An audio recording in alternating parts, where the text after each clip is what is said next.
في قرية قديمة من قرى الصعيد، بيت حجري بسيط مبني من زمن بعيد. لكن الغريب إن كل اللي حاول يعيش فيه عمره ما كمل يومين. ما تنساش الاشتراك واللايك وتفعيل الجرس. أول واحد سكن هناك كان راجل كبير في السن، جه من بلد تانية، قالوا عليه غريب الأطوار.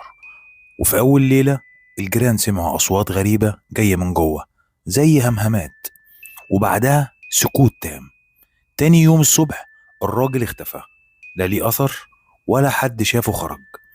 البيت اتقفل فترة لحد ما جت عيلة صغيرة تشتريه، وقالوا مش هنصدق خرافات.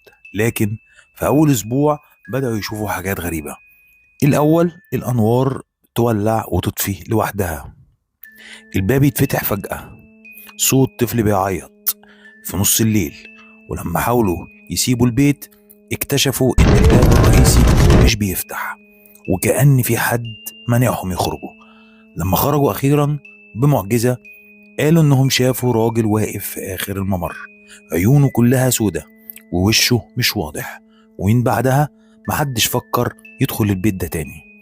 وفي ناس بتقسم إنها لما يعدوا جنبه بالليل بيشوفوا ضوء خافت من الشباك وصوت بيقول ارجع مكانك، البيت مش ليك.